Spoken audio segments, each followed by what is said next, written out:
کہا مولا ہم یہ چاہتے ہیں کہ یہ سارا مال ایک گڈھا کھودے بڑا سا اس بیابان میں اور گڈھے میں سارا مال دفن کر دیں، پھر کل پرسوں آئیں گے گڈھا کھود کے نکال لیں گے، ہمارا سارا سامان محفوظ رہ جائے گا۔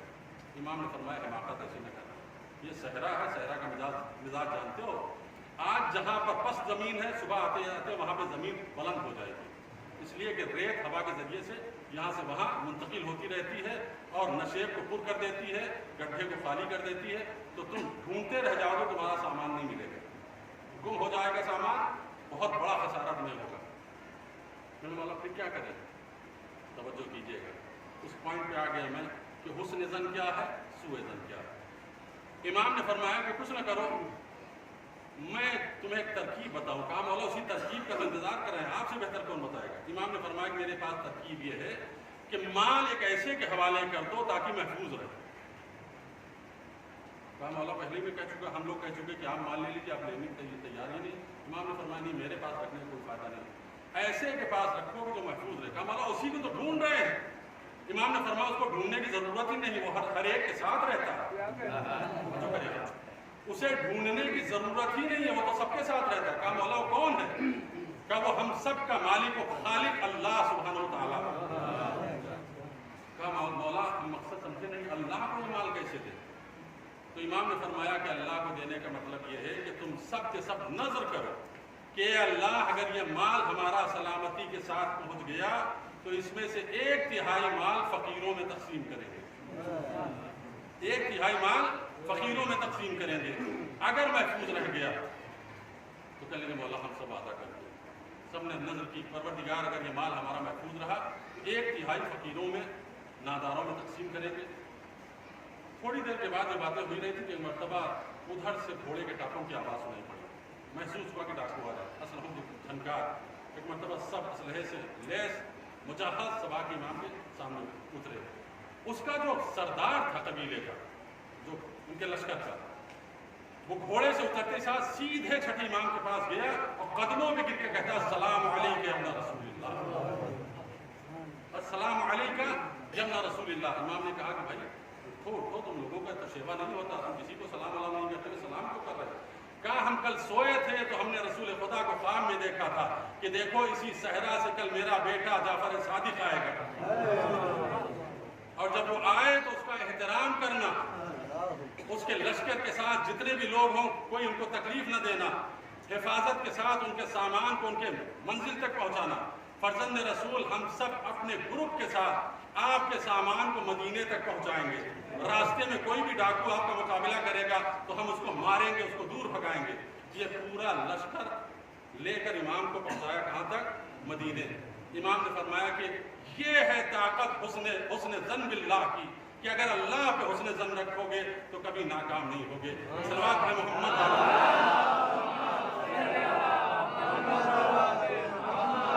اب وہاں پر انہوں نے پہنچنے کے بعد مال تقسیم کیا غریبوں میں۔ وہ کہتے ہیں کہ ہر سال سے زیادہ اس سال کے مال نے ہم کو پروفٹ دیا تھا۔ صدقہ دینے کے بعد جو نصف وفا کی ہم نے، اللہ نے اس میں اتنی برکت دی کہ اتنی برکت اس سے پہلے کبھی بھی ہماری تجارت کے مال میں نہیں دی تھی۔ تو یہ تصور اگر ہے ہمارا، یقین ہو جائے کہ واقعی صدقہ دینے سے مال بڑھتا ہے، کم نہیں ہوتا۔ قرآن کہہ رہا ہے یربی صدقہ، تم صدقہ دو ہم تمہارے مال کو بڑھاتے رہیں گے، تمہارے مال کو میں اضافہ کرتے رہیں گے۔ تو یہ جو روزانہ آپ صدقہ نکالتے ہیں، جو بھی ہے دروازے پہ آئے اس کو دیتے ہیں تو آپ خسارے میں نہیں۔ قرآن کہہ رہا ہے، وعدہ ہے قرآن کا یربی صدقات، تم صدقہ دو گے تو ہم تمہارے رزق کو بڑھاتے رہیں گے، تمہارے مال میں اضافہ کرتے رہیں گے۔ ایک صلوات پڑھیں محمد۔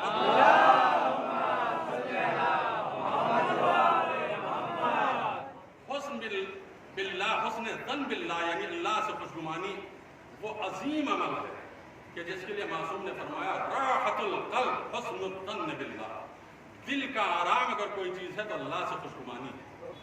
ہمیشہ یہ تصور میں رہے کہ اللہ ہمارا برا نہیں کرے گا۔ جیسے ایک بیٹا اپنے باپ پر کیسے خوشگمان رہتا ہے کہ باپ ہمارا برا نہیں کرے گا، باپ سے کئی گنا چاہتا ہے اپنے بندے کو اللہ۔ اگر یہ یقین ہو جائے ہمارا کہ ماں سے زیادہ اللہ چاہتا ہے تو پھر ہمیں کوئی تفکر کی ضرورت نہیں ہے، کوئی غم کی ضرورت نہیں ہے۔ حسن زن اسی وقت پیدا ہوتا ہے جب یقین پیدا ہو جائے کہ اللہ اپنے بندے کو چھوڑنے والا نہیں. راحت القلب، حسن زن میں اللہ نے بندوں کے راحت کا سامان فراہم کیا، تمہارے دل میں راحت پیدا کر دیتا ہے. کیسے راحت پیدا کرتا ہے؟ کہ تم جنگل میں بیابان میں بھی پیاسے تڑپ رہے ہو تو تمہاری مدد کرتا ہے. صلوات پڑھیں محمد.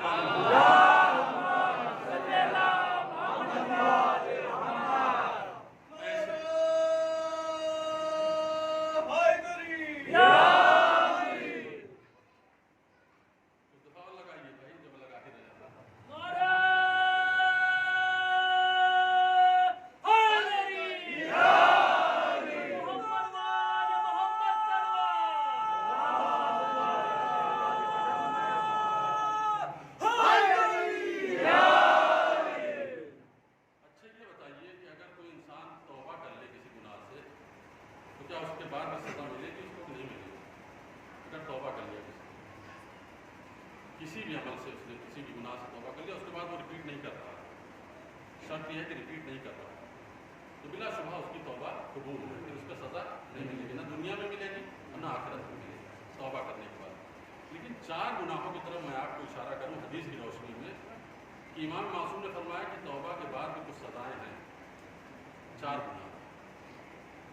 5ویں امام، دیکھیے امام معصوم کا کردار یہ ہوتا ہے کہ کبھی امام قسم نہیں کھاتا کسی کو یقین دلانے کے لیے. جب قسم کھائے تو اس کا مطلب یہ ہے کہ بات میں بہت وزن جس کی وجہ سے امام قسم کھاتا. 5ویں امام فرماتے ہیں واللہ الذی لا الہ الا ہو، اس اللہ کی قسم جس کے علاوہ کوئی معبود نہیں. توجہ کیجیے گا، یہ غیر معصوم کی قسم نہیں ہے. معصوم قسم کھائے تو اہمیت بڑھ جاتی ہے، اس کو بہت زیادہ فوکس کرنے کی ضرورت ہے، اس پر دھیان دینے کی ضرورت ہے. معصوم قسم کھا رہا ہے، کیا کرے؟ اللہ کی قسم جس کے علاوہ کوئی معبود نہیں ہے. ان اللہ لا يعذب مؤمنا بعد التوبہ والاستغفار، اللہ کبھی کسی مومن پر عذاب نازل نہیں کرتا توبہ کرنے کے بعد، استغفار کرنے کے بعد. یہ تو حدیث کا ایک پارٹ ہے. جب توبہ کر لیا مومن نے، استغفار کر لیا مومن نے، تو اب اس کے لیے کوئی سزا نہیں ہے، کوئی عذاب نہیں ہے، کوئی پنش نہیں ہے.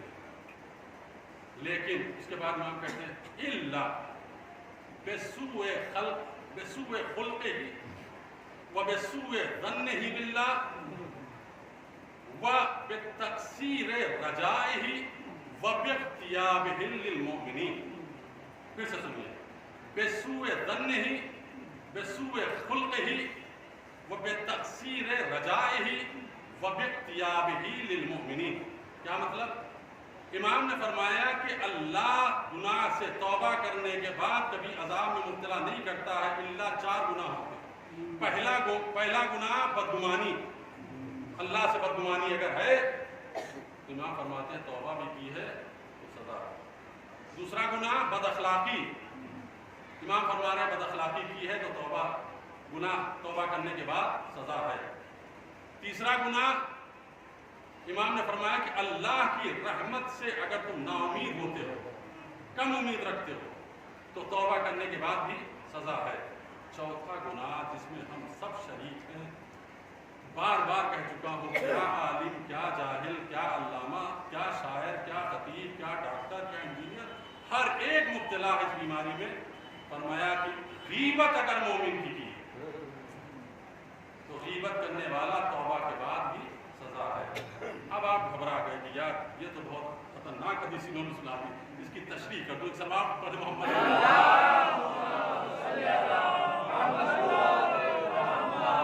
میرا کوئی مقصد یہ نہیں ہوتا کسی حدیث کو سنانے کے لیے سے کہ خدا نخواستہ آپ مایوس ہو جائیں یا آپ بددل ہو جائیں، بدقن ہو جائیں. اس حدیث کو سمجھنے کی ضرورت ہے. دیکھیے عذاب کئی طرح کا ہوتا ہے. عذاب کا مطلب یہ نہیں کہ کوڑے مارے جائے تب بھی عذاب، فشار قبر کیا جائے تب بھی عذاب نہیں. یہ تھوڑی ہے نبورات. عذاب کی ایک نوعیت یہ ہے کہ معصوم نے خود ہی تشریح کی، فرمایا کہ اگر کوئی انسان غیبت کرنے والا اپنی غیبت سے توبہ کر کے مرا تو اگر جنت میں بھی جائے گا تو سب سے آخر میں جائے گا. توجہ کریں، عذاب سے مراد یہ عذاب ہے، ایسا نہیں کہ کوڑے مارے جائیں گے. عذاب سے مراد یہ ہے کہ اگر جنت میں جا رہا ہے تو سب کے آخر میں جنت میں جائے گا. اگر توبہ کیا ہے اس نے تو توبہ کرنے کے بعد بلا شبہ جنت میں جائے گا, لیکن جنت میں اللہ سب کے آخر میں اس کو بھیجے گا. تو یہ بھی ایک طرح کا عذاب ہے کہ بھائی اربوں لوگ داخل ہو جائیں جنت میں اور ہم پیچھے کھڑے انتظار کرتے رہیں کہ سب چلے جائیں گے تب ہماری انٹری ہوگی. تو یہ عذاب کی ایک نوعیت ہے کہ جو بیان کی. ایک صلوات پڑھیں محمد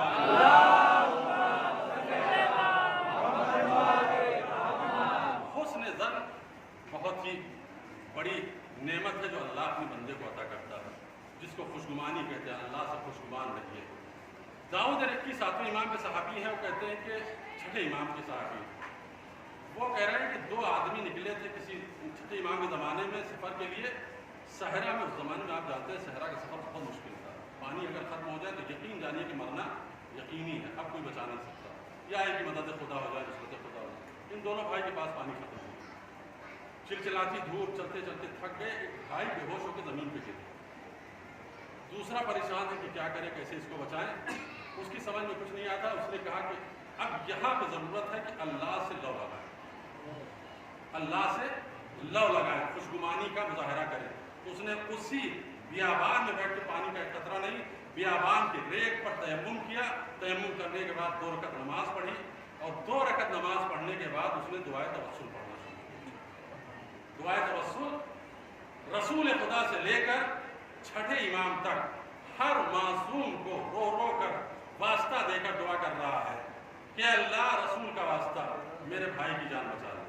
اے اللہ تو امیر المومنین کا واسطہ میرے بھائی کی جان بچا لے. اے اللہ سیدہ کا واسطہ مجھے, میرے اور میرے بھائی کی جان. کہتا کہ میں دعا کر ہی رہا تھا کہ ایک مرتبہ میں نے دیکھا ایک خوبصورت جوان میرے سامنے آ کے رکا, اور اس کے ہاتھ میں چھوٹی سی شاخ تھی لکڑی کی, مسواک ٹائپ کی. اس نے ایک مسواک دی مجھے جو بالکل تر تھی, گیلی لکڑی, اور اس نے دینے کے بعد کہا کہ اس کو اپنے بھائی کے دہن میں رکھو, بھائی سے کہو کہ اس کو چوسے. میں نے بھائی کے دہن میں رکھی, بھائی نے اس کو چوسنا شروع کیا. تھوڑی دیر کے بعد بھائی نے آنکھ کھولی اور اٹھ کے کہتا ہے کہ خدا کی قسم مجھے ایک ذرہ پیاس کا احساس نہیں, ایک ذرہ پیاس کا احساس. یہ سارے واقعات صرف اس لیے بتا رہا ہوں کہ مایوس نہ ہوئیے, کسی بھی منزل پر مایوس نہ ہوئیے. محکم عقیدے کے ساتھ, یقین کے ساتھ اللہ سے توکل کیجیے. نماز میں اللہ سے لو لگائیے. 2 رکعت نماز اگر خلوص کے ساتھ اللہ کی بارگاہ میں پڑھ کے دعا کیجیے, بڑی سے بڑی مشکلات حل ہوتی ہیں. یہ تجربہ بھی ہے اور علماء کا اور ائمہ معصومین کا فرمان بھی ہے. تو اس نے دعا کی, ایک آنے والا آیا, اس نے مسواک دی, اس نے منہ میں رکھی, چبانا شروع کیا, بیدار ہو گیا. کہتا ہے کہ اس کو اٹھایا میں نے, اس مسواک کو میں نے بھی چوسا, میری بھی پیاس ختم ہو گئی. دونوں بھائیوں کی پیاس ختم ہو گئی, ہم دونوں پہنچ گئے. غور سے سنیے گا, اس کا رزلٹ جو ہے اینڈ بہت خوبصورت ہے. دونوں بھائی یہ پہنچ گئے کوفے. کہتا ہے 2-3 مہینے کوفے رہا. کوفے سے کچھ دنوں کے بعد مدینے میرا ایک کام تھا. 6ٹھے امام مدینے میں رہتے تھے, میں مدینے پہنچا. روضہ رسول کی زیارت کرنے کے بعد فرزند رسول کے دروازے میں دستک دی. غلام نے دروازہ کھولا, امام کے کمرے میں بیٹھا. امام اندر سے تشریف لائے, میرے سامنے بیٹھے. بیٹھتے ہی ساتھ کہا تمہارے بھائی کی کیا کیفیت ہے, تمہارے بھائی کی کیا حالت ہے. کہا مولا آپ کو کیسے خبر کہ میرے بھائی بیابان میں گرفتار ہوا تھا نا, بلائے آتش اس کے اوپر نازل ہوئی تھی, یعنی پیاسا ہو گیا تھا. اب بتاؤ کیسی کیفیت ہے اس کی. کہا مولا بہتر ہے. ٹھیک ہے, اب سوال سنیں گے امام نے کیا کیا. امام نے کہا وہ مسواک کیا ہوئی, وہ مسواک جو بیابان میں تمہیں ملی تھی, مسواک کیا ہوئی. پہلے مولا مسواک کی خبر کس نے دی آپ کو. کہا مجھے سب خبر ہے, تم بتاؤ مسواک کہاں. کہا مولا اس قدر ذہن پر ہماری پیاس غالب تھی, مصیبت میں مبتلا تھا کہ کسی چیز کا ہوش نہیں تھا. وہ مسواک کہاں چھوٹ گئی مجھے خبر نہیں. ہم کو نجات ملی, دونوں بھائی سیدھے اٹھ کے ہم اپنے گھر چلے گئے, پھر پتہ نہیں کہ مسواک کا کیا ہوا. امام نے اپنے غلام سے کہا کہ فلاں طاق پہ ایک لکڑی رکھی ہے, اٹھا کے لے آ. غلام گیا, وہ لے کر آیا. امام نے ہاتھ میں لی, فرمایا کہ وہی مسواک ہے کہ نہیں ہے. وہ مسکرا کے کہتا ہے کہ فرزند رسول یہ وہی مسواک ہے, لیکن میں حیران ہوں یہ مسواک آپ کے پاس کیسے آئی. امام نے فرمایا کہ جب تم دعائے توسل پڑھ رہے تھے اور ہمارے تمام اجداد کا واسطہ دے کر دعا کر رہے تھے, اور جب میرے نام پہ پہنچے اور کہا یا اللہ جعفر صادق کا واسطہ، تو چونکہ میں تمہارا اس دور کا امام زندہ ہوں، میرا فریضہ تھا کہ میں تمہاری مدد کرتا، تو میں نے شجر طوبہ سے، درخت طوبہ سے ہاتھ بڑھا کر ایک شاخ توڑ کر خضر پیغمبر کے حوالے کی کہ جا کے میرے چاہنے والے کی مدد کر۔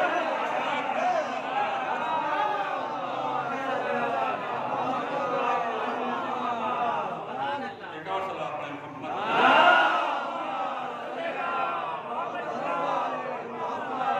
خضر پیغمبر کے حوالے کی میں نے۔ اب آپ اندازہ کیجئے کہ انبیاء ہمارے ائمہ کے نوکر ہیں، انبیاء خدمت گزار ہیں ہمارے اماموں کے، یہ حکم دیتے ہیں کہ آپ کو وہاں جانا ہے۔ امام معصوم نے خضر پیغمبر کو بھیجا۔ یہ کس وجہ سے اس کی مدد ہوئی؟ توکل علی اللہ، اللہ پہ خوشگمانی، اللہ پہ بھروسہ، اللہ پہ توکل۔ تو اس مجلس میں ہم یہی کوشش کر رہے ہیں کہ زیادہ سے زیادہ توحید سے قریب ہو جائیں۔ سب سے پہلے ہم قریب ہوں، اس کے بعد آپ کو کوشش کریں کہ آپ اللہ سے قریب ہوں، آپ توحید سے قریب ہوں۔ جتنا ہم قریب ہوں گے اتنا ہم فائدے میں رہیں گے، اور جتنا توحید سے دور ہوتے چلے جائیں گے اتنا مادیات کے محتاج ہوتے چلے جائیں گے، مادیات ہم کو جکڑتی چلی جائیں گی، اور اللہ سے جتنا قریب ہوں گے تو پروردگار عالم وسائل پیدا کرتا چلے جائے گا۔ ایک صلوات پڑھیں محمد۔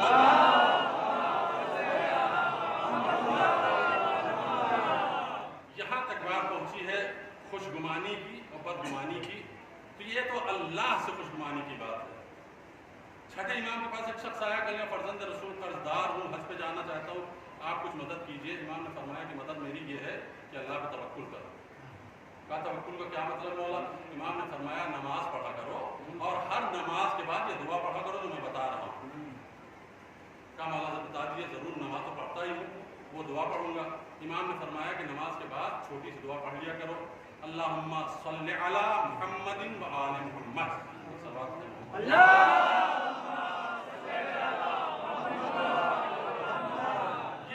پہلے صلوات پڑھا کرو اور اس کے بعد کہا کرو اللہم اقضِ دینا دین الدنیا و دین الآخرہ۔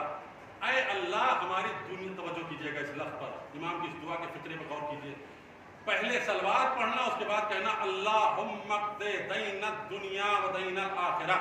اے اللہ ہماری دنیا کے بھی قرض کو ادا کر دے، آخرت کے بھی قرض کو ادا کر دے۔ وہ پھٹی ہوئی آنکھوں سے امام کو دیکھ رہا، فرزند رسول دنیا کا قرض تو سمجھ میں آ گیا، یہ آخرت کا قرض کیا ہے؟ امام نے فرمایا تم نے تو کہا تھا کہ حج کرنا چاہتا ہوں، یہ حج قرض ہے اللہ کی طرف سے بندے کے اوپر، آخرت کا قرض ہے۔ دنیا کا قرض یہ ہے کہ تمہارے مال تمہیں ملے گا، آخرت کا قرض یہ ہے کہ تمہارا حج ادا ہوگا۔ ایک صلوات پڑھیں محمد۔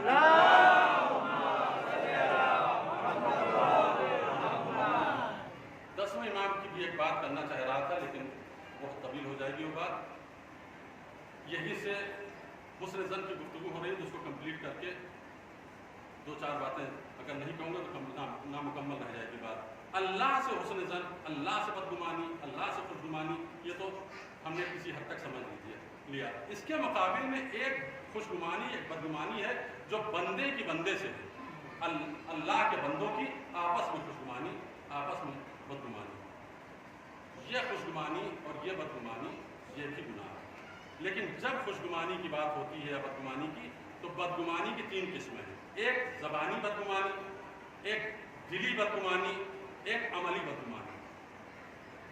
اگر آپ کے دل کے اندر کسی سے بدگمانی ہے تو شریعت میں حرام نہیں ہے۔ آپ ہمارے بارے میں بہت برے برے خیالات رکھیے، کچھ بھی سوچئے، سب آپ کے لیے جائز ہے، معاف ہے، جب تک آپ زبان سے اس بدگمانی کا اظہار نہ کریں، جب تک معاشرے میں اس بدگمانی کا چرچا نہ کریں، تذکرہ نہ کریں، یا عملی طور پر ایکشن میں ظاہر نہ کریں اس بدگمانی کو، تو آپ کو اجازت ہے دل میں کسی کے خلاف کوئی بدگمان ہو سکتا ہے۔ غیر معصوم ہیں سب ایک دوسرے سے کبھی نہ کبھی بدگمان ہو جاتے ہیں، تو یہ گناہ نہیں ہے۔ گناہ کیا ہے؟ اگر زبان پہ جاری ہو جائے بدگمانی، ایکشن میں آ جائے بدگمانی، تو یہ گناہ ہے۔ اس کی ایک مثال دے دوں، پیغمبر اسلام اپنے گھر میں ہے، ایک مرتبہ دستک ہوئی، پیغمبر کسی ایک زوجہ کے گھر پہ تھے، زوجہ نے دروازہ کھولا، دیکھا کہ سامنے ایک دوسری بیوی پیغمبر کی وہ کچھ آش لے کر آئی. آش یعنی سوپ اپنے گھر میں بنایا تھا اس نے. پیغمبر چونکہ تھے دوسری زوجہ کے ہاں, تو دوسری زوجہ کے ہاں لے کر پہنچی سوپ. جیسے اس نے دیکھا کہ میرے گھر میں لائی سوپ, تو اس کے اندر ایک حسد پیدا ہوا. وہ پیالہ لے کر اسی کے سامنے زمین پہ پٹک دیا. دیکھیے اب یہاں پہ بات آ گئی ہے تو بات اور سن لیجیے, بہت اہم ہے. اس کو بغیر بیان کیے میں آگے اگر بڑھ جاؤں گا تو پھر موقع نہیں ملے گا اور ذہن سے نکل جائے گی بات. بہت زیادہ اہم ہے, اس پر ایک لمحے کے لیے تھوڑی دیر کے لیے میرے ساتھ ہو جائیے. پیغمبر اسلام پر غربیوں نے ایک بدترین جو الزام لگایا ہے وہ یہ لگایا کہ حضور سرور کائنات یعنی ہمارے رسول نعوذ باللہ شہوت کی بنیاد پر شادیاں کرتے چلے گئے. 9 شادیاں 11 شادیاں. اس کا جواب ایز اے مسلم ہم کو معلوم ہونا چاہیے, ہم کو دینا چاہیے. اگر کوئی غیر مسلم ہمارے سامنے کہتا ہے کیا آپ اپنے رسول کی بات کرتے ہیں, 11 شادیاں جنہوں نے کی, 9 شادیاں, ہم کو پتہ ہونا چاہیے, ہم کو شرمندہ نہیں ہونا چاہیے. اگر پتہ نہیں ہوگا تو ہم شرمندہ ہو جائیں. اس کا جواب اس لیے ناگزیر ہے, میں اسی مجلس میں دینا چاہتا ہوں کہ اگر آپ سے کوئی کہتا ہے کہ آپ کے رسول نے اتنی شادیاں کی ہیں تو آپ کو کچھ تاریخ پتہ ہونا چاہیے کہ فوراً اس کا منہ بند کیجیے. پیغمبر اسلام کی شادیوں کا راز سمجھیے. راز سمجھ جائیں گے تو اسی راز کے اندر جواب پنہا ہے. دیکھیے حضور سرور کائنات کی شادی کرنے کا مقصد کیا ہے اور اس کی تاریخ کیا ہے. پہلی شادی پر آپ جب غور کیجیے اور تحقیق کیجیے تو پیغمبر اسلام کی عمر کئی سال ہے اس وقت؟ پیغمبر کی عمر کتنی سال؟ 25 سال. پہلی شادی جو پہلی خاتون سے پیغمبر نے کی ہے, اس پہلی خاتون کے ساتھ پیغمبر کی ازدواجی زندگی کے سال ہے 25 سال. اسی میں جواب پنہا ہے. پیغمبر اسلام کی ازدواجی زندگی جو پہلی شادی کی ہے جناب خدیجۃ الکبریٰ سے 25 سال کی عمر میں, خدیجہ کے ساتھ پیغمبر کی زندگی 25 سال گزری. 25 + 25 کتنا ہو گیا؟ 50 سال. پیغمبر 50 سال کے ہو گئے, ابھی تک کوئی شادی نہیں کی. اب جو جناب شہزادی جناب خدیجہ کا انتقال ہوا, اس کے بعد تمام شادیوں کا سلسلہ ہے. خدیجہ کی زندگی میں کوئی شادی نہیں ہے. جتنی شادیاں ہیں پیغمبر کے بڑھاپے کی منزل کی ہیں. توجہ کیجیے آپ. جو اعتراض تھا کیا تھا کہ پیغمبر نعوذ باللہ شہوت کی بنیاد پہ کیا, یہ زندگی کا ڈھلان ہے. اگر وہ مقصد ہوتا تو پیغمبر 25 سے 50 کے بیچ شادیاں کرتے, لیکن کوئی شادی نہیں کی خدیجہ کے علاوہ. ایک شادی اور اس کے بعد شادیاں کر رہے ہیں, اور جو شادیاں کر رہے ہیں ان میں بھی مصلحت ہے. مصلحت کیا ہے؟ مثلا جناب ام سلمہ سے شادی کی, کیونکہ جناب ام سلمہ کا شوہر میدان جنگ میں مار دیا گیا, یہ بیوہ ہو گئی, ان کا کوئی بھی واری و وارث نہیں. پیغمبر نے کہا کہ اگر ان پہ ہاتھ نہ رکھیں گے تو یہ پریشانیوں میں مسائل میں مبتلا ہو جائیں گی اور کوئی ان کا پرسان حال نہیں ہوگا. اس بنیاد پہ پیغمبر نے ان کو پناہ دینے کی غرض سے ان سے شادی کی. کس سے؟ جناب ام سلمہ سے. ایک نام جو بہت کھٹکتا ہوگا آپ کو, وہ ہے ام حبیبہ کا. ام حبیبہ ابو سفیان جیسے ماسٹر آدمی کی بیٹی, اس کی بیٹی. تو اب یہ کھٹکتا ہے کہ پیغمبر اسلام اس جیسے بدترین انسان کی بیٹی کو لا رہے ہیں, تو یہ پس منظر نہ معلوم ہونے کی وجہ سے ہمارے ذہن میں خلفشار ہوتا ہے. اگر تاریخ پتہ ہو تو کبھی اعتراض نہ کریں, کبھی شبہ کا شکار نہ ہو کہ کیوں شادی کی پیغمبر نے. اس کا راز یہ ہے کہ ام حبیبہ نے پیغمبر سے شادی سے پہلے ایک شخص سے شادی کی. وہ شادی کر کے ام حبیبہ کو حبشہ لے گیا. حبشہ میں پہنچنے کے بعد وہ مرتد ہو گیا. مرتد یعنی اسلام کو چھوڑ کر عیسائی ہو گیا, اور شراب اتنا پیتا رہا کہ مر گیا. مرتد ہو کے مر گیا, شرابی ہو کے مر گیا. اس کے بعد یہ ام حبیبہ مسلمان ہے, واپس آئیں گی, باپ کافر ہے, یہ سزائیں دے گا, گھر سے باہر نکال دے گا, یا بہت زیادہ اذیت پہنچائے گا. پیغمبر کو معلوم ہے کہ یہ بیٹی بے سہارا ہے, بے آسرا ہے, اگر گھر جائے گی تو باپ بھی پناہ نہیں دے گا. اس بنیاد پہ حضور سرور کائنات نے ام حبیبہ سے شادی کی. اب بتائیے پیغمبر اسلام کی یہ شادیاں کس بنیاد پہ تھی؟ کیا یہ عقل انسانی قبول کرتی ہے یا خلاف انسانی ہے؟ صلوات پڑھیں محمد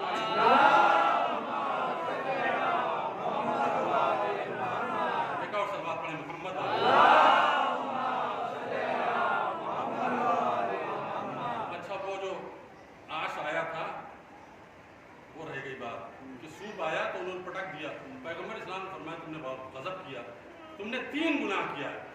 تو یہ کیا کہ تم نے اسراف کیا، دوسرا یہ کہ تم نے بدگمانی کی، تیسرا یہ کہ تم نے خیانت کی، مال کسی کا تھا تم نے اس کو توڑ دیا۔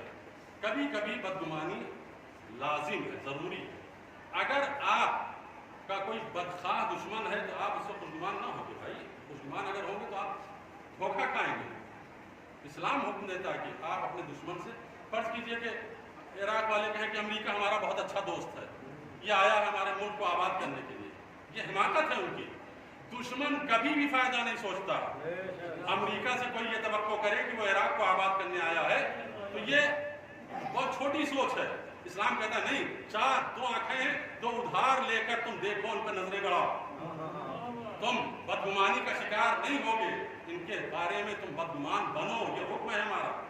اور دوسری بدگمانی کب ضروری ہے اور جائز ہے؟ حکومتوں کے لیے بدگمانی کرنا جائز ہے کہ وہ اپنے نظم و نسق کو برقرار رکھیں کہ کہیں کوئی بغاوت تو نہیں ہو رہی ہے، کہیں کوئی حکومت کے خلاف، بالخصوص اگر اسلامی حکومت ہے تو اس میں بہت ضروری ہے کہ دیکھیں کہ کہیں سے اسلام کے خلاف کوئی بات تو نہیں کی جا رہی ہے۔ یہ چیزیں ہیں، دو اور چیزیں ہیں کہ جو بیان کروں گا تو بہت وقت ہو جائے گا۔ اس وقت ہم کو مکمل 50 منٹ ہو گئے اور آج دوسری محرم ہو گئی، یہی پہ اپنے بیان کو روکتا ہوں۔ باقی جو ہمارے معروضات ہیں انشاءاللہ کل بیان کروں گا۔ 2 محرم کو ہم کچھ تفصیل سے آپ کی خدمت میں آج کی تاریخ بیان کرنا چاہتے ہیں، اور ہماری سمجھ نہیں آتا کہ کچھ چیزیں ہمارے بچے اپنے ہاتھ میں لے لیتے ہیں اور بزرگوں سے مشورہ نہیں کرتے ہیں، اور جب دل چاہتا ہے جس کا تابوت نکال دیتے ہیں، جب دل چاہتا ہے جس کا گہوارہ نکال دیتے ہیں۔ ایسا نہیں ہونا چاہیے۔ ایک آپ کچھ سمجھدار لوگوں سے، تاریخ دان لوگوں سے بیٹھیے، مشورہ کیجیے کہ یہ کام کرنے والے ہیں، ہم آپ بتائیے کہ کیسا کریں۔ یہ بات اس لیے کہہ رہا ہوں کہ آج کوئی مناسبت ہی نہیں جناب مسلم کے بچوں کی تابوت کی۔ آج عروج کربلا ہے، جو ذاکر آئے گا وہ مجبور ہے کہ عروج کربلا پڑھے۔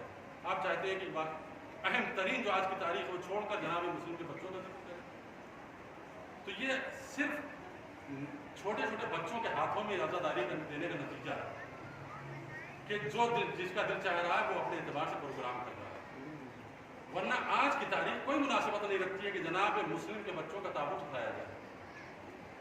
یا تو پھر ہم ادھر چلے جائیں جناب مسلم کا تذکرہ کریں تو جو آج کی اہم ترین رودات ہوئی ہے میدان کربلا میں سب چھوڑ دیں، وہ نہیں چھوڑ سکتے، تو وہی ہم تذکرہ کریں گے۔ اور جناب مسلم کے شہزادوں کا تذکرہ وہاں بھی سنا ہے آپ نے، درگاہ میں بھی سنا ہے، تو آپ مصاب ہو گئے ہیں۔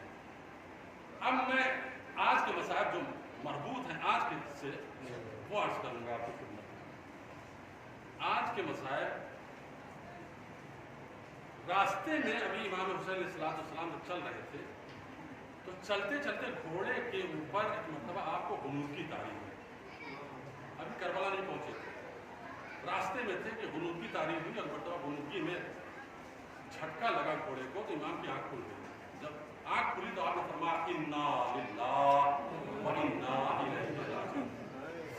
جیسے امام نے کہا انا للہ و انا الیہ راجعون، چاہنے والا 18 سال کا بیٹا پہلو میں تھا، اس نے کہا کہ بابا یہ انا للہ و انا الیہ راجعون کیوں پڑھ رہے ہیں آپ؟ تو امام نے فرمایا کہ بیٹا میں جب سو گیا تھوڑی سی غنودگی ہوئی تو میں نے خواب دیکھا کہ یہ قافلہ موت کی طرف پڑھ رہا ہے اور موت اس قافلے کا مقابلہ کرنے کے لیے آ رہا ہے۔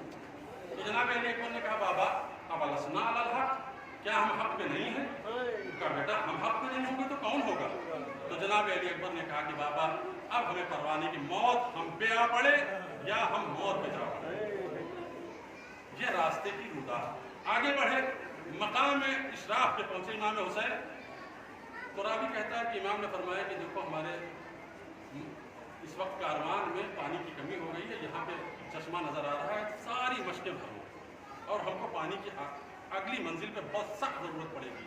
امام کی نظریں دیکھ رہی تھی کہ ہر کا لشکر آنے والا ہے۔ امام نے فرمایا کہ ساری مشکیں بھرو، ساری مشکوں کو مشکیزوں سے پانی سے بھرا گیا، ان کو باندھا گیا، گھوڑوں پہ رکھا گیا، قافلہ آگے بڑھتا رہا۔ ایک مرتبہ حسین کے لشکر کے ایک سپاہی نے کہا اللہ اکبر، حسین نے فرمایا تو کیوں تکبیر کہہ رہا؟ کہا مولا یہاں پہ میں کچھ نخلستان، کچھ کھجور کے درخت دیکھ رہا ہوں۔ تو دوسرے صحابی نے کہا کہ نہیں، ہم بارہا سفر کر چکے ہیں، ادھر سے کوئی بھی باغ نہیں ہے کھجوروں کا ادھر۔ تو دوسرے نے کہا کہ نہیں، ہم کو تو ایسا لگتا ہے کہ کچھ بلند نیزے ہیں جو نظر آ رہے ہیں۔ کچھ گھوڑوں کے کان کی حرکتیں ہیں جو ہمیں دکھائی دے رہی ہیں. دوسرے صحابی نے کہا ہاں صحیح مجھے بھی نظر آ رہا کہ کچھ نیزے چمک رہے ہیں. یہ باتیں ہو رہی تھی کہ ایک مرتبہ 1000 کے لشکر کا مجہز سپاہیوں کا ایک لشکر آ کے امام کے سامنے رکا اور آ کر سب کی اس قدر لوہے میں ڈوبے ہوئے تھے, چہرے ڈھکے ہوئے تھے کہ مقتل کی کتابیں لکھتی ہیں کہ صرف آنکھیں دکھ رہی تھی. ایک سپاہی آیا امام کے سامنے آ کے کھڑا ہوا. امام نے فرمایا من انت, تو کون؟ چہرہ نہیں دکھ رہا ہے. من انت, تو کون ہے؟ اس نے کہا انا حر, میں حر. امام نے فرمایا کیوں آیا؟ کہا کہ میرے ساتھ ابن زیاد نے مجھ سے کہا کہ جہاں بھی فاطمہ کا لال ملے ان کو تم میرے پاس لے کر آؤ, ان کے پورے لشکر کو میرے پاس لے کر آؤ, ان کو کہیں جانے نہ دو, مدینے جانا چاہے تو واپس نہ جانے. امام نے فرمایا کہ تم کیا کہہ رہے ہو؟ تم کوفیوں نے ہم کو خط بھیجا, اگر خط نہ لکھا ہوتا تو ہم نہ آتے. پورا لشکر جو 1000 کا لشکر تھا مکمل خاموش, ایک دوسری کی نظریں دیکھ رہے ہیں, چہرے دیکھ رہے ہیں. یعنی مقصد یہ تھا کہ ہم نے کوئی خط نہیں لکھا. اس میں کسی سپاہی نے کہا کہ ہم نے تو کوئی خط نہیں لکھا. امام نے کہا کیا کہا تم نے خط نہیں لکھا؟ کہا نہیں ہم نے کوئی خط نہیں لکھا. امام نے مقتل میں ایک نام آیا, امام نے سمعان ابن عقبہ سے, یا عقبہ ابن سمعان جو امام کا صحابی تھا, اس سے کہا عقبہ میرے فلاں سواری کے اوپر کچھ بوریاں رکھی ہوئی ہیں جس میں خط بھرے پڑے ہیں, ان بوریوں کو اتار کے لے. وہ بوریاں لے کر آیا. امام نے ان بوریوں کو کھولا, کئی بوریاں تھیں. امام نے اس کے سامنے خطوط کو زمین پہ ڈال دیا. فرمایا اور یہ خط ہے جو کوفے سے آیا. اور نے کہا فرزند رسول اللہ گواہ ہم نے خط نہیں لکھا, ہم نے خط نہیں لکھا. امام نے فرمایا اچھا ٹھیک ہے خط نہیں لکھا تو ہم جہاں جانا چاہتے ہیں مجھے جانے دو. کہا کہ نہیں یہ نہیں ہو سکتا. یہ کہتے کہتے بات ہوتی رہی, قافلہ آگے بڑھتا رہا. نماز صبح کا وقت آ گیا. امام نے نماز پڑھی اور سے کہا کہ کس کے ساتھ نماز پڑھو گے؟ کہا میں آپ کے پیچھے نماز پڑھوں گا. پیچھے نماز پڑھی, نماز تمام ہوئی. ایک مرتبہ یہ طے ہوا کہ کوفے چلیں گے یا مدینے جائیں گے. امام نے فرمایا کہ نہیں میں نہ مدینے جانا چاہتا ہوں, نہ کوفے جانا چاہتا ہوں اور نہ تمہارے ساتھ جانا چاہتا ہوں. تو کہا کہ بیچ کا راستہ اختیار کیا جائے. بیچ کے راستہ اختیار کیا گیا. چلتے چلتے ایک منزل کو آئی کہ جہاں امام کا گھوڑا جا کے رک گیا. اب جو گھوڑا رکا تو ایک مرتبہ امام نے اس کو ایڈ دینا شروع کیا کہ گھوڑا آگے بڑھ جائے, لیکن گھوڑا آگے نہیں بڑھتا. امام نے گھوڑا تبدیل کیا, پھر دوسرے گھوڑے پہ بیٹھے, پھر چاہا کہ گھوڑا آگے بڑھ جائے, آگے نہیں بڑھتا. تیسرے گھوڑے پہ بیٹھنا چاہا, وہ بھی نہیں. 7 گھوڑے تبدیل کیے, کوئی بھی آگے نہ بڑھا. تو ایک مرتبہ امام نے فرمایا زمین کو کیا کہتے ہیں؟ کسی نے کہا مولا اس کو بادریہ کہتے ہیں, کسی نے کہا مولا اس کو شط فرات کہتے ہیں, کسی نے کہا مولا اس کو نینوا کہتے ہیں. حسین نے فرمایا اس کا کوئی دوسرا بھی نام ہے. کسی نے کہا مولا ہادہی ارض کرب و بلا, اس کو کرب و بلا بھی کہتے ہیں. حسین نے فرمایا بس یہی کہ ہمارے خون بہائے جائیں گے, ہمارے بچے قتل کیے جائیں گے, ہمارے لاشیں پامال کیے جائیں گے. سب کو اتارو. اتارا گیا اور اتارنے کے بعد خیمے نصب کیے گئے. شہزادی زینب کو بڑے احترام کے ساتھ اتارا گیا, خیمے میں بٹھایا گیا. شہزادی زینب خیمے میں بیٹھ گئی. اہل آزاد تاریخیں گزرتی رہیں. ایک دن ایک لمحہ وہ آیا کہ ایک مرتبہ اور اپنے بیٹے سے کہتا ہے بیٹا کیا تو نے اپنے گھوڑے کو پانی پلا لیا ہے؟ کہا بابا نہیں. کہا بیٹا ذرا حسین کے خیمے کی طرف کان لگا کے سنو, کوئی آواز آ رہی ہے؟ کہا ہاں بابا میں سن رہا ہوں. چھوٹے چھوٹے بچے کہہ رہے ہیں العطش العطش, ہائے پیاس ہائے پیاس. کہا بیٹا کیا ارادہ رکھتا ہے؟ جنت میں جانا چاہتا ہے یا جہنم کا ایندھن بننا چاہتا ہے؟ کہا بابا جنت میں جانا چاہتے ہیں. اور نے کہا کہ اگر جنت میں جانا چاہتا ہے بیٹا تو دیکھو جو سامنے جنت کا شہزادہ کھڑا ہے, چل اس کے قدموں پہ گر کر معافی مانگتے ہیں. اگر معاف کر دے تو ہماری عاقبت بن جائے گی, اگر معاف نہ کرے تو جہنم یقینی ہے. باپ بیٹے دونوں چلے اور کچھ روایت کہتی ہے غلام بھی چلا. جناب گھوڑے پہ سوار ہو کر آئے اور آنے کے بعد ایک مرتبہ امام حسین کے قدموں پہ گر گئے. قدموں پہ گرنے کے بعد ایک ہی سوال ہے, یا ابن رسول اللہ حل لی من توبہ, اے فرزند رسول کیا ہماری توبہ قبول ہو سکتی ہے؟ اے فرزند رسول کیا ہماری توبہ قبول ہو سکتی ہے؟ ایک مرتبہ شہزادی کے سیدہ کے لال نے خم ہو کے ہور کو اٹھایا, اپنے سینے سے لگا کے فرمایا ہور ہم نے بھی تمہاری توبہ قبول کی, ہمارے اللہ نے بھی توبہ قبول کی. اہل عزا حسین ابن علی نے ہور کی توبہ قبول کی. اب اور حسین کے سامنے کھڑے ہیں. حسین نے رونا شروع کیا اور نے کہا مولا کیوں گریا کر رہے ہیں؟ رونا ہمیں چاہیے، آقا آپ کیوں رو رہے ہیں؟ اور نے فرمایا، امام نے فرمایا، اور جب تم ہمارے دشمن بن کے آئے تھے تو ہم نے تمہیں سیراب کیا تھا، لیکن جب آپ دوست بن کے آئے ہو تو ہم حسین تم کو یہ قطرہ آب بھی نہیں دے سکتے. اور نے کہا مولا بس اتنا ہی غلام نوازی کافی ہے کہ آپ نے میری توبہ قبول کر لی. اور اس کے بعد انہوں نے ایک جملہ کہا، مولا کل رات کو میں نے اپنے باپ کو خواب میں دیکھا تھا. میرے باپ نے پوچھا اور کہاں جا رہے ہو؟ تو میں نے کہا تھا حسین کا راستہ روکنے کے لیے. تو میرے باپ نے مجھ پہ لعنت کی تھی اور کہا تھا کہ وہ تجھ پہ لعنت ہو کہ تو سیدہ کے لال کا راستہ روکنے کے لیے جا رہا. اے مولا، اور ایک بات اور کوفے سے نکلتے ہوئے میں نے سنی تھی کہ میرے پیچھے سے کوئی کہہ رہا اور تجھے جنت کی بشارت ہو. آقا میں اس آواز کا مفہوم سمجھ نہیں پایا تھا، لیکن جب آج آپ نے میری توبہ قبول کر لی تب میرے سمجھ میں آیا کہ اس آواز کا مفہوم کیا تھا. اے میرے مولا، اب مجھے یقین ہو گیا کہ جنت جانا یقینی ہے. اور نے کہا مولا اب یقین ہو گیا کہ جنت میں جاؤں گا. اور یہ کہنے کے بعد اور نے کہا کہ مولا ذرا مجھے اپنے بھائی جناب ابوالفضل عباس سے ملا دے. امام نے فرمایا عباس سے مل کے کیا کرو گے؟ کہا کہ آقا کچھ کام ہے آقا سے، شہزادے سے. امام نے فرمایا وہ سامنے عباس کھڑے ہیں. اور گیا جناب عباس کے پاس اور جانے کے بعد ایک جملہ کہا آقا ابوالفضل عباس آپ سب نے ہماری خطائیں معاف کر دی، سید الشہداء نے ہماری خطا معاف کر دی، آپ نے ہماری خطا معاف کر دی. میرے مولا میں سب سے بڑا مجرم شہزادی زینب کا ہوں، میں سب سے بڑا مجرم شہزادی زینب کا ہوں. آقا اگر ہو سکے تو خیمے میں جا کے علی کی بیٹی سے اس غلام کے لیے معافی طلب کر لیجیے. عباس خیمے میں آئے. اے بی بی زینب، ارے غلام اور آپ کو سلام کہہ رہا ہے اور آپ سے معافی مانگ رہا ہے. ایک مرتبہ شہزادی نے کہا اے اور ہم نے تمہیں معاف کیا اس لیے کہ میرے بھائی حسین نے تمہیں معاف کیا. وہ اہل عزا ایک مرتبہ اور نے کہا آقا میں چاہتا ہوں کہ میرے بیٹے کو مقتل کی اجازت دیجیے. حسین نے فرمایا اور تم میرے مہمان ہو، کچھ دیر اور رہتے تو بہتر تھا، لیکن روک نہیں سکتا اس لیے کہ ہم پذیرائی نہیں کر سکتے، ہم تمہیں پانی نہیں پلا سکتے. تو جاؤ اور اپنے بیٹے کو، تمہارے بیٹے کو رخصت کیا. بیٹا گھوڑے پہ سوار ہوا، مقتل میں آیا. حملہ کرتے کرتے ایک مرتبہ زخموں سے چور ہو کے زمین کربلا پہ گرا. اب جو زمین پہ گرا تو ایک مرتبہ آواز دی، اپنے باپ کو آواز دی کہ میری مدد کو آؤ. لیکن باپ پیچھے رہ گیا. سیدہ کا لال تیزی سے دوڑ کر اور کے بیٹے کے سرحانے پہنچا اور پہنچنے کے بعد سر اٹھا کے اپنے آغوش پہ رکھا. اور جو وہاں پہنچے تو کیا دیکھا کہ سیدہ کا لال بیٹھا ہوا ہے. ایک مرتبہ اور خم ہوئے اپنے بیٹے کا لاشا اٹھانے کے لیے. حسین نے ہر کے سینے پہ ہاتھ رکھا. اور تمہیں شریعت کا قانون نہیں معلوم؟ باپ کہیں بیٹے کا جنازہ اٹھاتا ہے، باپ کہیں بیٹے کا جنازہ اٹھاتا ہے، اور ہماری شریعت میں باپ اپنے بیٹے کے جنازے نہیں اٹھاتے. ارے میرا کلیجہ شک ہو گیا. میں نے کہا مولا غلام کو منع کر رہے ہو کہ باپ بیٹے کا جنازہ نہیں اٹھاتا، نہ جانے علی اکبر کا جنازہ کیسے اٹھایا. اسی لیے تو جب بیٹے کا جنازہ اٹھانے کے لیے خم ہوئے تو حسین میں طاقت باقی نہ رہی. آواز دی بنی ہاشم کے بچوں